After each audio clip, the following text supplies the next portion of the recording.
On Tuesday, August 11th, the school committee approved the superintendent's school reopening plan, which needs to be submitted to the state by Friday, August 14th. Here's municipal producer Yuxiao Wen with more details.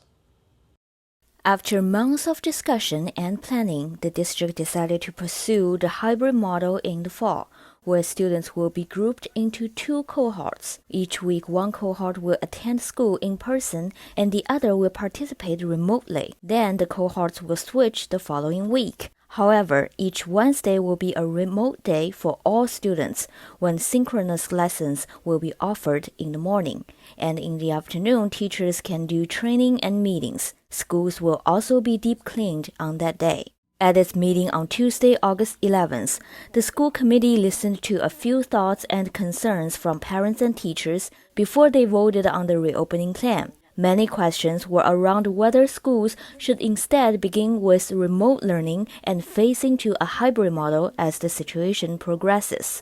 A 20-year Broad Meadow elementary teacher became emotional as she talked about her feeling toward the hybrid model. It really is difficult to tell you that I simply won't be able to stay at the school I love for a minute longer than I'm contractually obligated to do. I can't do it. It's not safe for me. It's not safe for my family. And I know many of my colleagues feel the same way. Sadly, I know it will also have an impact on my teaching. And that's why I'm so upset. Some community members were also concerned the surveys teachers filled out regarding school reopening were flawed. Teachers were surveyed in early July, but teachers I spoke to in the last week have felt that the questions they were asked were focused on what models teachers believe kids learn best from, not what teachers wanted to start as a model or to start with. And B, had wording in the questions and answers that were presented in a leading way designed to give them, the board, the answers they wanted. I was also told that the survey was sent before any significant plans and protocols were in place. So teachers have shared with me that they were making choices in a survey, quote, without real information. It was also not an anonymous survey. So as I say in the letter, teachers were not surveyed. They were not surveyed about this and not done in the proper way. On Tuesday, August 11th, Governor Charlie Baker released a color-coded map that identified COVID-19 risk level of each city and town, with red being the highest risk and white the lowest. Needham is rated as green.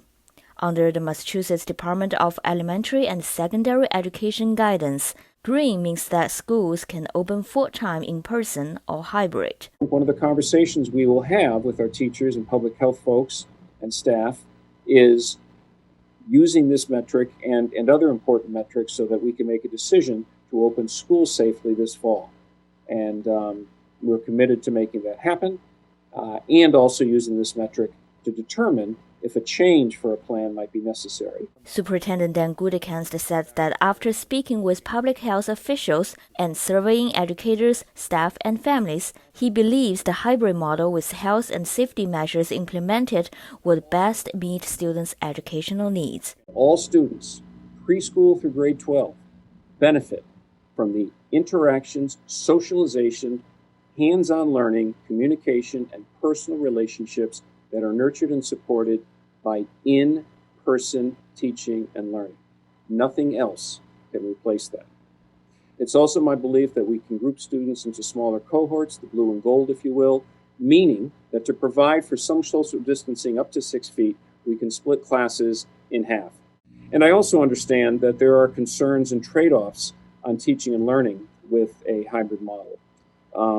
That means, I'll be very specific about that, if students are all remote, which certainly was something that we've kicked around, if they are all remote, their learning is at home, and it will be as much learning as they can attend to. And our teachers would provide more live instruction than they did in the spring. In addition, there will be a cohort of high-needs students who can attend school in person full-time.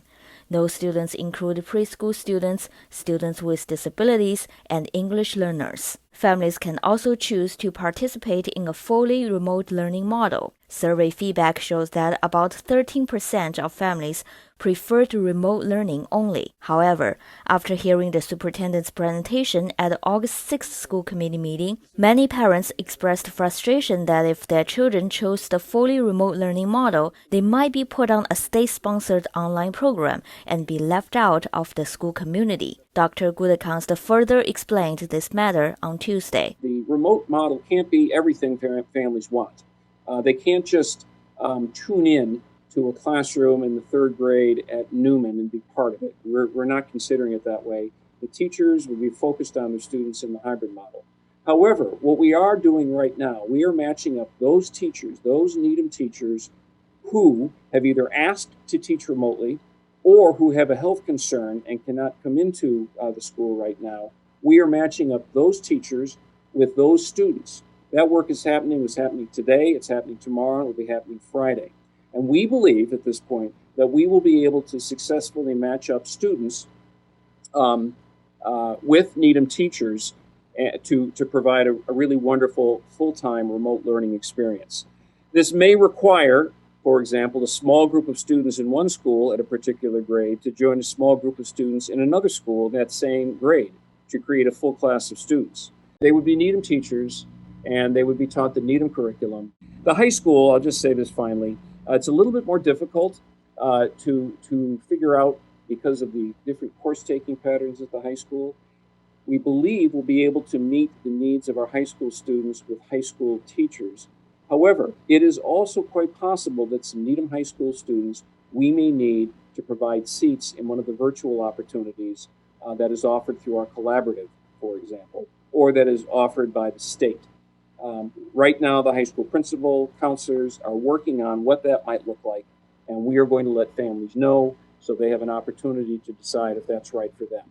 For the next few weeks, each school will contact families for cohort arrangement. The school committee voted in favor of the hybrid model unanimously, with the acknowledgement that the approved plan is still a framework and more details will be cleared out before school begins on Monday, September 14th. Due to the school committee policy, the superintendent was not able to respond to many of the public comments, but he said that there would be another open house forum in the next few weeks where the administration can discuss more concerning issues with parents and teachers. You can go to needhamchannel.org to watch the entire meeting where more information on specific schedules, health and safety methods, and protocols are presented. For the Needham Channel News, I'm Xiaoyuan.